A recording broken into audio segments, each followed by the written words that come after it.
Good morning and welcome back to my kitchen. I'm Raquel and today we are going to make gumbo. All right, today's gumbo is going to be one of our favorite family combinations. And I know gumbo is one of those Southern classics that's kind of debatable. I know that everyone likes their gumbo certain ways. You have the Creole gumbo that has tomato-based roux. Then you also have the traditional Cajun gumbo that comes with a dark, deep, rich roux. That's the kind of gumbo that I'm going to make today. And in our gumbo, it's going to be a chicken, sausage, and shrimp gumbo. And for this recipe, if you don't care for shrimp, you can leave it out. If you want to make it all seafood, you can do that. It just really depends on what you prefer. So we like to have chicken, sausage, and shrimp in our gumbo. And so we're going to get started. Now, gumbo is one of those recipes that could take, a half a day to cook. It requires some preparation, but the thing that takes the longest is trying to get your roux perfect. So make sure that if you're looking to make this recipe that you give yourself a few hours to get things done right, because you want it to be tasty. And gumbo is, like I said, one of our family favorites, and it's definitely a crowd pleaser. So let's go ahead and go through what the ingredients are for this recipe. All right, here are the ingredients that you'll need for today's gumbo. And as I mentioned, we're going to be using chicken, sausage, and shrimp. And so here I just have 6 chicken breasts that I've pre-cleaned. What I'll do here is in a few minutes is I'll get this seasoned up well. I'll sear it in a cast iron pan, and then I'll finish baking in the oven. And then eventually we'll chop that up and we'll add that into the gumbo. Here we have 2 ropes of sausage. So we have 1 rope of andouille sausage, and then 1 rope of smoked sausage, just cut thin. We'll also give this a sear before we add it to the gumbo, just to add a little bit more flavor. And then here we have about 2 pounds of shrimp. And as I mentioned before, I live here in Ohio, so unfortunately we don't have fresh seafood. So for this recipe, I am using frozen shrimp here. These are wild caught, that's why I like to do the frozen, but that's 2 pounds of shrimp. And again, you can add in crab if you'd like, you can add in scallops, you can add in whatever seafood, whatever meat you would like, you can add into your gumbo. And like I said, it's very controversial on what should be added in gumbo, but just go with whatever you like. For the roux, which is the most important part of the gumbo, you'll need about 2 cups of all-purpose flour. You'll need, here I have about 1.25 cups of vegetable oil. And then here is an ingredient that not a lot of people add into their gumbo. I choose to add it because I think it gives it a little bit more depth of flavor. And this is just some bacon grease. So whenever you fry bacon in the pan, I tend to keep mine in a can, and I'll use it later on in recipes. So this is just a little bit of bacon grease. You can also, if you choose to not use bacon grease, you could add in just a little bit of butter. Now the thing about a roux, it takes a long time to get the roux the color that you want it. So if you add butter into your roux, sometimes it might burn before it's ready. So just be cautious with that. And that's also why I use a combination of vegetable oil and bacon grease. And then you'll also need to have about 2 quarts of broth. So we have chicken broth there. You could use a seafood broth. You can use any type of broth that you like. And then, of course, another big component of gumbo is the Holy Trinity. And the Holy Trinity is a combination of onions, celery, and green pepper. So I'll get these cut up here nicely. I'm also going to add in a little bit of green onion and garlic and parsley to the recipe. All right, so there are all of your ingredients. One other thing that I did not mention, there are a bunch of different seasonings that you'll add in, and I'll kind of add those in as I go through the video. But okra is something that I don't have pictured here that I will add in at the end. And I use okra as my thickening agent for the gumbo. All right, so we're gonna get started. First things first, we're gonna get these veggies chopped and get our chicken seasoned and get that seared off. All right, for the chicken, like I said, it's already been cleaned and washed. So all I'm gonna do is I'm gonna season this lightly. You don't wanna over season it, but of course you wanna season it, of course. Make sure you don't add too much salt to this because you'll be adding salt and Cajun spices and things into the gumbo as you go along, but you definitely want to add a little bit of seasoning to your chicken when you're cooking it. So I'm just going to add in here a little bit of salt, and I'll be sure to season both sides. So just some salt, some pepper, all right, salt and pepper. I love to use a little bit of garlic powder. So garlic powder, a little bit of onion powder. All right, we're just gonna get that seasoned up. And then we're gonna add in a little bit of thyme, just some thyme leaves there, and some paprika. All right, so I'm gonna go ahead and get the second side seasoned, and we'll get this ready to go into the cast iron. All right, so for the chicken, I have the oven heated to 350, and so I'm just gonna add a little bit of oil in this cast iron pan. And all we're gonna do is just give this a little bit of sear, and what that does is it adds a little bit of flavor to the chicken rather than just putting the baked chicken in. So I'm gonna let this warm up. I'm gonna add the chicken. I'm gonna cook it for about 4 minutes on both sides, and then I'm gonna put it in the oven for about 15 minutes.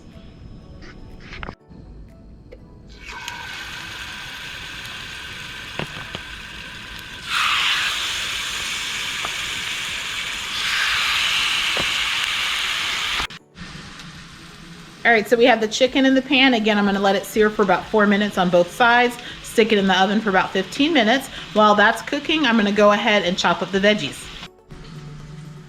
All right, so when you chop the veggies, you wanna make sure that you chop them somewhat finely. With the green onions, I keep them a little bit chunkier. And just as you're cutting the green onions, be sure to, the green portion here, we're gonna save, you can actually stick that in the refrigerator. We're gonna save that till about, until we get ready to serve the gumbo. But all of the light green color, the white colors there, we're gonna save that to add into the gumbo. So this is just one bunch of green onions. There we have the celery. All right, green peppers. And here we have the onions. All right, so you have the Holy Trinity. Again, that's the onions. So you can take all of this and mix it together. You have the onions, and then green pepper, and the celery. And you can just mix all of that together. And if you don't like to chop veggies, you can always buy this frozen. Most supermarkets have it. You can buy it frozen there for you, or you can even go to the produce section and buy the onions, green pepper, and celery already chopped for you.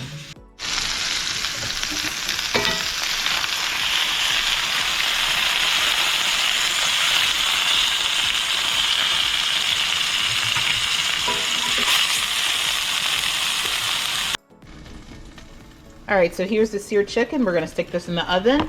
And while we have this pan still hot, we're now gonna take our sausage and we're gonna let those sear in the same pan.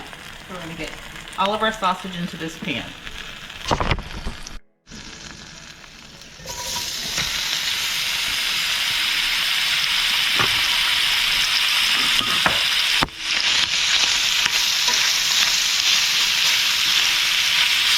All right, give that a nice sear. Again, more color means more flavor.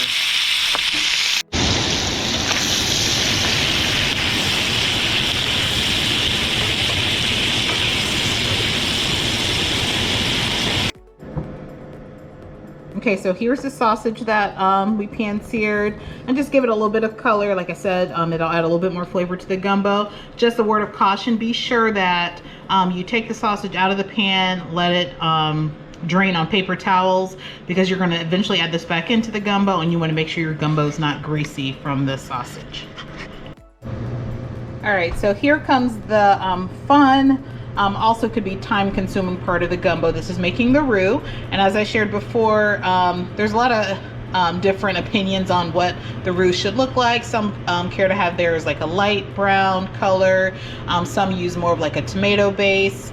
For this one here, again, I'm using about 1 1/4 cup of vegetable oil, 1/4 cup of bacon grease, and then I have 2 cups of all-purpose flour. And again, you could replace it, you can use all butter. I don't recommend that though, because with the all butter, it'll burn faster and you don't want it to taste burnt. So I like to use a combination between oil and bacon grease. All right, so what we're gonna do is we're gonna just go ahead and get this into the pan. Now this does require a lot of patience.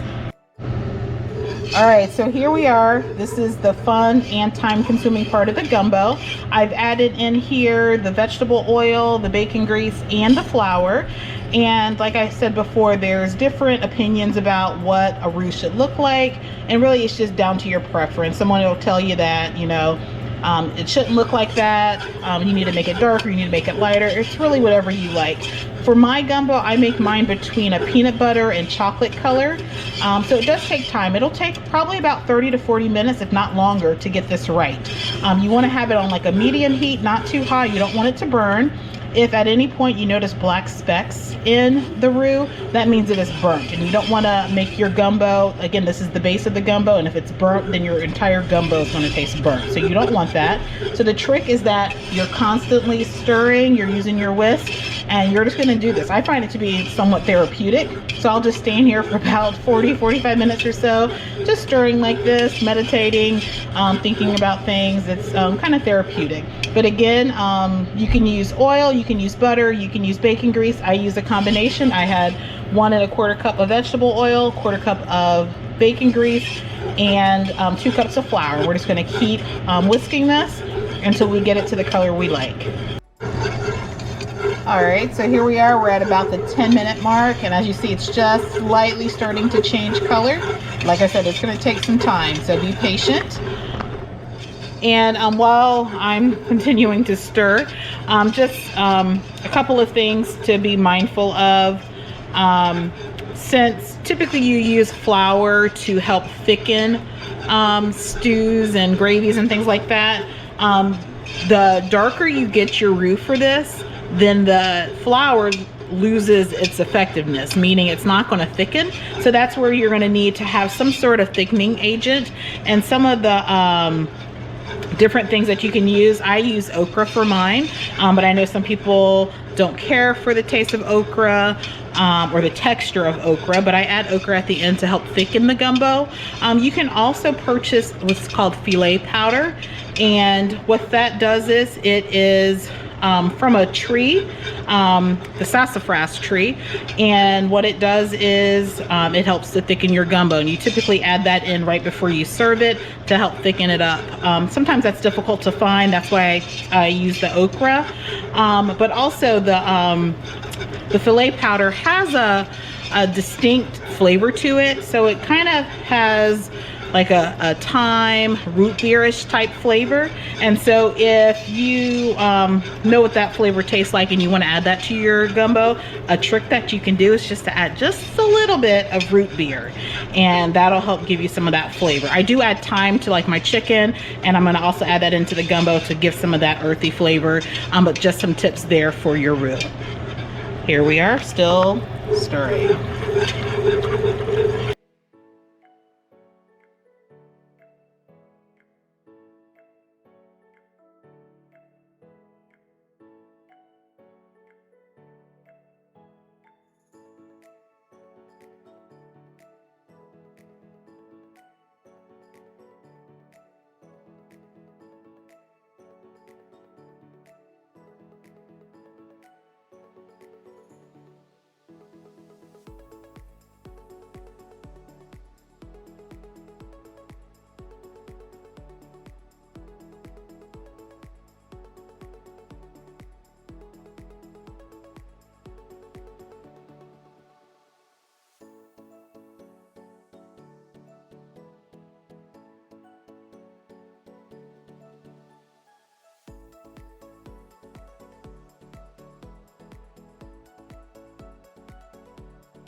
Okay, so here is our roux, and I'm gonna call this done today.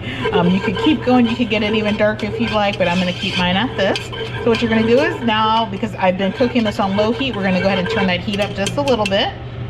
And we're going to go ahead and add in our Holy Trinity. Be careful as you add that in because it's gonna sizzle some. So all of those green peppers, onions, we're gonna get all of that added in here. And we're just going to stir this around for about another 5 minutes or so to get those veggies cooking. So all of that Holy Trinity is going to go in there. All right. Give that a stir. All right, I'm gonna let this cook down some more.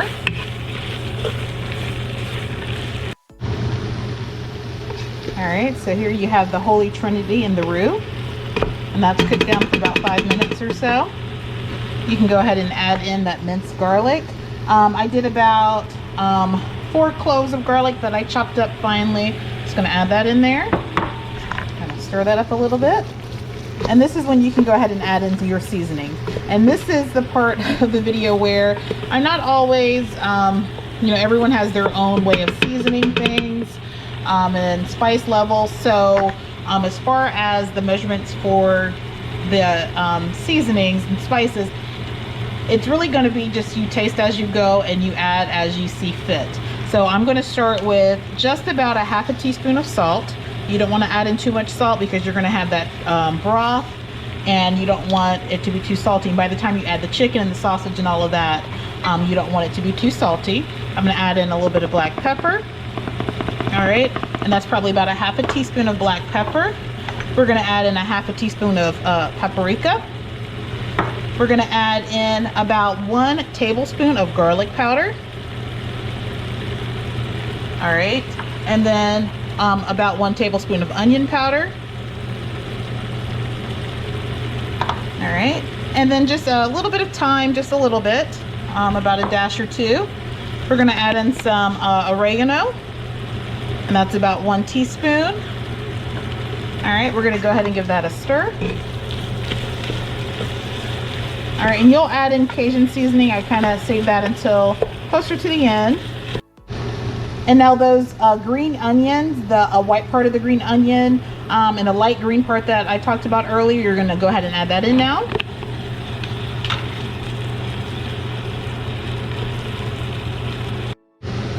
All right, so now you're also going to add in, start with 1 quart of that stock. And again, I'm just using a chicken stock. You can add a seafood stock if you'd like, or any other type of stock, or even a veggie stock. I'm going to go ahead and pour that in. I'm going to go ahead and start with 1 quart. All right, we're going to stir that up. All right, and the thing about gumbo is going to take a few hours to cook. So you're going to get everything well and incorporated. It'll take a few hours. I'll bring it up to a boil, and then I will just let it simmer for at least 2 hours. You know, you stir periodically. All right. I'm going to go ahead and add in that other quart.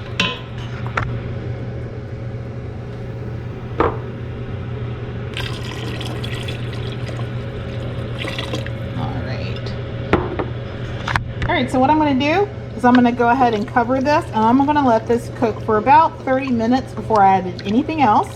While this is cooking, I'm going to go ahead and chop up my chicken. I'm going to have my sausage ready. I'm going to go ahead and take the tails off my shrimp and get all of that stuff ready to go in here. But we're going to let this cook for about 30 minutes before we start adding in anything else. All right, so I've been letting this cook for about 30 minutes now. So now we're going to take the sausage that we cooked earlier, that we browned. We're going to go ahead and add those in and let this cook, simmer for another 30 minutes.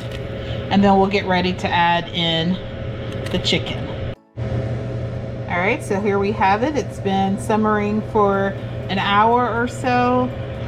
We do have the sausage in there, and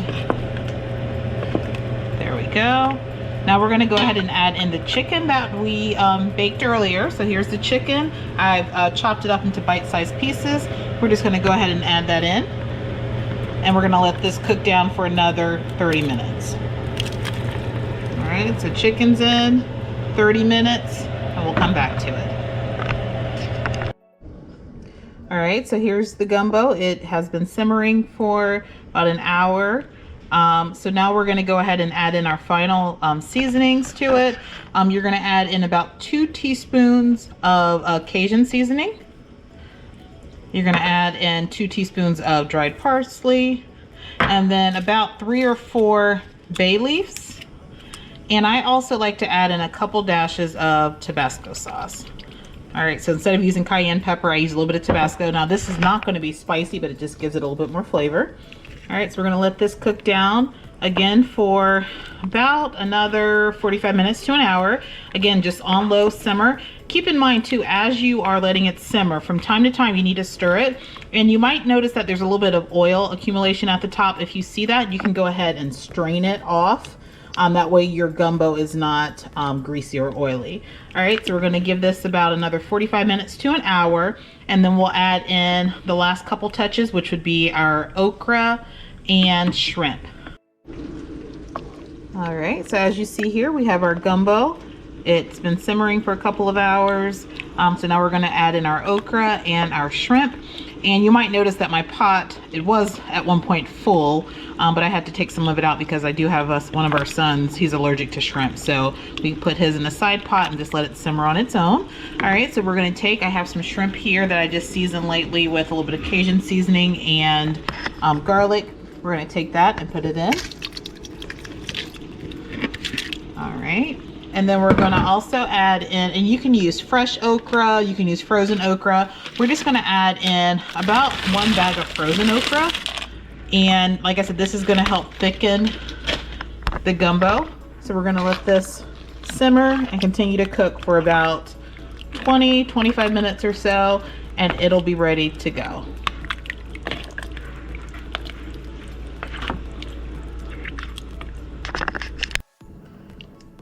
All right, so here you have it. The gumbo is all finished.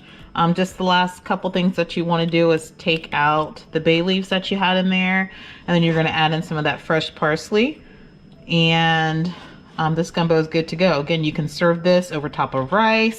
You can, some like to eat it with the side of potato salad, or you can just eat it. My husband likes to eat his like a soup or a stew, so he doesn't add any rice or anything to his. So really just whatever your preference is. And this will stay good in the refrigerator for about 3 days. It does freeze well, so we do tend to put some in the freezer to have at a later date. But there you have it, gumbo. All right, here you have the gumbo served with rice, topped it with green onions and a little bit more Cajun. I like mine spicy, so a little bit more Cajun seasoning there. And that gumbo is ready to go. It is good. So if you like this video, please be sure to subscribe and like. And if you have any tips or any special ways that you make your gumbo, please feel free to share those in the comment section. Until next time, please give us a thumbs up, subscribe, and we'll have more recipes to come.